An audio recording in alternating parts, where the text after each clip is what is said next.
तो त्यांच्या वडिलांमुळे तो वाचनाचा छंद भारतीय संघटनेचे आज लागला या प्रेमाचा संघामुळे शिका संस्कृत आणि संघर्ष करा आज क्रांतिकारी संदेश त्यांनी सर्वसामान्यांना दिला. डॉक्टर बाबासाहेब आंबेडकर यांचे जीवन आपल्या सर्वांसाठी खूपच प्रेरणादायी आहे. जगावं कसं अन्यायाविरुद्ध लढावं कसं संघर्षात लढावं कसं वादळासमोर उभं राहावं कसं हे आंबेडकरांनी स्वतःच्या कृतीतून आपल्याला निरीक्षण करून जगाला दाखवून दिले. आले किती गेले किती उडून गेले भराला संपला नाही आणि संपणार नाही माझ्या बिना सुधाराला माझ्या बिना सुधारा. एवढे बोलून माझे भाषण तुमचं जय जय.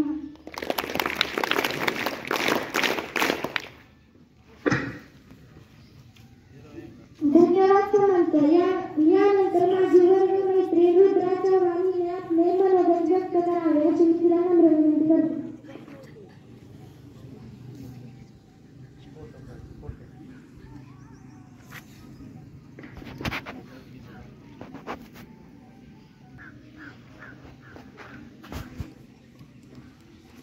आज 6 डिसेंबर आपण सर्वजण भारतीय राज्यघटनेचे शिल्पकार डॉक्टर बाबासाहेब आंबेडकर यांचा महापरिनिर्वाण क्रांती दिन साजरा करण्यासाठी जमलो आहोत. सर्वप्रथम सर्वांना माझा नमस्कार. डॉक्टर बाबासाहेबांना आंबेडकर हे नाव त्यांच्या गुरुजींमुळे मिळाले. जेव्हा बाबासाहेब हे लहान होते तेव्हा यांना वर्गाबाहेर बसवले जात होते.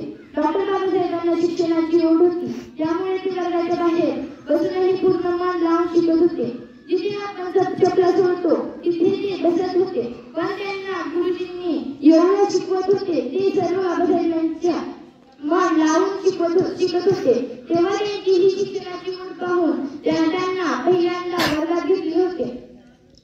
आंबेडकर गुरुजींनी तेव्हापासून ते बाबासाहेबांना मनापासून शिकवत होते. एके दिवशी परीक्षा देताना बाबासाहेबांनी गुरुजींना विचारले की माझे नाव कसे लिहू.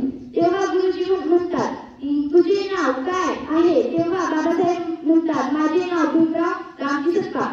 गुरुजी म्हणतात नाही आजपासून तुझे नाव भीमराव रामजी आंबेडकर असे असेल. अशा प्रकारे बाबासाहेबांना आंबेडकर हे नाव प्राप्त झाले. जय हिंद.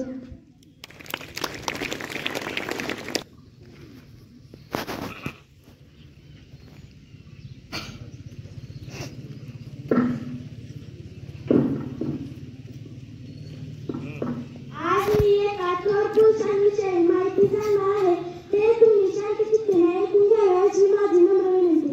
सन्माननीय व्यासपीठ आणि माझा मित्रमैत्रिणींनो, आज मी तुम्हाला महात्मा फुले यांच्या कार्याबद्दल बोलणार आहे.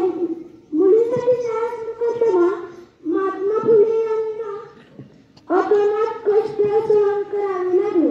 पण तरीही ते आपल्या विचारांपासून डगमगले नाही. त्यांच्या या प्रयत्नांमुळे आज स्त्रियांसाठी दरवाजे खुले झाले आहेत आणि स्त्रिया शिकत होऊन आपल्या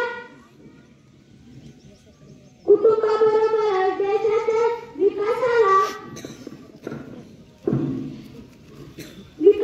हातभार लावत आहेत. अशा या महात्माला अभिवादन करून माझे 2 शब्द संपवते. जय हिंद जय महाराष्ट्र. सर्वांना मी डॉक्टर बाबासाहेब आंबेडकर यांच्या महापरिनिर्वाणाच्या शुभेच्छा देते व माझ्या भाषणाला सुरुवात करते. डॉक्टर बाबासाहेब आंबेडकर यांचे मूळ नाव भीमराव होते. त्यांच्या वडिलांचे नाव रामजी शिक्षणाविषयी असणारे होते. म्हणून त्यांना बाबासाहेबांच्या शिक्षण घेण्यास प्रयत्न दिले. त्यासाठी त्यांनी अपार कष्ट केले.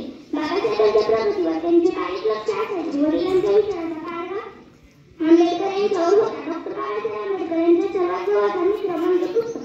ते पुस्तकात खूप माहिती वाचल्यामुळे त्यांना मान चिंतन करण्याची सवय झाली. डॉक्टर बाबासाहेब आंबेडकर